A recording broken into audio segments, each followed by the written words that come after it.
Donc bien sûr, là, on a toujours l'horloge, on n'a pas parlé de l'horloge, parce qu'à chaque fois, on se dit où sont tous les éléments. Bien sûr, il nous faut une horloge pour le système de commande, c'est-à-dire pour le registre d'approximation successive, parce qu'il fait ses décalages et ses loads avec l'horloge. Et bien sûr, l'horloge, elle est nécessaire pour faire fonctionner le convertisseur numérique analogique. Le de référence, où est-ce qu'il est? Il est à l'intérieur du convertisseur numérique analogique, parce que pour qu'il fonctionne lui-même aussi, il lui faut une référence. Là, je fais un tour parce qu'à chaque fois, je me dis, est-ce que j'ai tous les éléments du convertisseur analogique numérique? Bon, on va travailler un peu, parce que là, j'ai travaillé avec 3 bits et 4 bits, peut-être qu'il y a eu une petite confusion. Donc, si je travaille avec 8 bits, lequel temps? Dans ce cas-là, dans cette partie-là aussi. Moi, je viens faire un marqueur, ça. Donc, là, si je veux calculer en quel temps,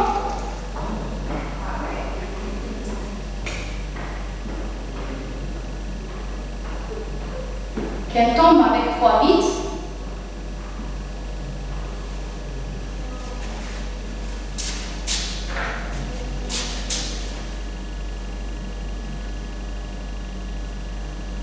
il est égal à la pleine échelle, qui est 8 volts, divisé par 2 à la puissance n. C'est le nombre de bits. 2 à la puissance 3. D'accord? Donc, 2 à la puissance 3, c'est aussi 8. Donc, dans ce cas, le quinton, donc, je ne sais pas, parce que Q est réservé au facteur de qualité, on va écrire quinton. Donc, dans ce cas, le quinton, il est égal à 1 volt.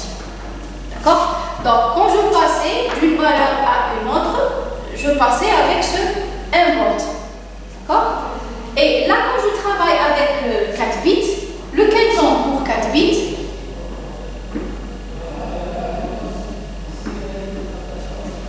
c'est la pleine échelle, toujours qui est de 8 volts, mais divisé par 2 à la puissance 4, parce que j'ai 1, 2, 3, 4 bits.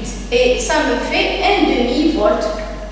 C'est 8 sur 16, ça me donne 0,5 volts. Donc là, quand je me déplaçais, c'était 4. La moitié de 4, c'est 2. La moitié de 2, c'est 1. La moitié de 1, c'est 0,5. Ensuite, je m'arrête. Et là, quand j'ai travaillé, j'ai fait la moitié de 8, c'est 4.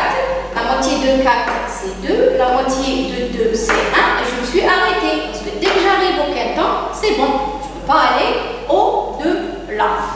Bien sûr, là, on remarque que plus le nombre de bits n il est plus grand, plus le convertisseur est précis. Donc, quand je prends beaucoup de bits, je monte en précision.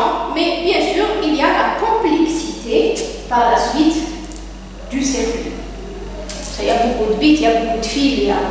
Donc, bien sûr, donc là, la sortie, elle est série, mais à l'intérieur, si la sortie est série, je vais avoir horloge pour faire passer tous les bits. Vous voyez, avec ce convertisseur analogique numérique, il fait appel à beaucoup de circuiterie électronique et il est très difficile de juger et de dire que si ce paramètre est très grand, c'est bon, j'ai le meilleur. Non, on se trouve toujours face à un deal. Si, et là, on est obligé de choisir d'après nos applications, parce que l'application demande une grande précision. Par exemple, si j'ai le capteur de vitesse d'une fusée, c'est pas la même chose que si j'ai un capteur, si je travaille avec un capteur de température d'une voiture ou d'une salle. Donc là, tout se joue au niveau des applications. Je fais mes choix. Est-ce que je demande une grande précision ou pas? Est-ce que je demande un temps de réponse très grand ou non? Par exemple, il y a eu une fois des gens qui ont travaillé avec un convertisseur analogique numérique, ils n'avaient rien en sortie. Pourquoi? Parce qu'ils ont utilisé un convertisseur analogique numérique avec un temps plutôt grand et que finalement ils faisaient l'étude des régimes transitoires d'un moteur. C'était des machinistes, donc ils faisaient l'étude du temps de réponse d'une machine électrique Et il travaillait avec un convertisseur qui répond 10 000 ans après, si on ose dire. Donc vous voyez que ces paramètres-là, on les choisit d'après l'application et il faut les prendre en considération à chaque fois qu'on veut faire un choix. Le dernier type, qui est le type parallèle. Maintenant, on quitte les séries. On a pris les plus grands exemples de série. On a pris le simple rampe. Et dans le TD, on aura le double rampe. Et là, on a pris celui d'approximation successive. Maintenant, on va au convertisseur.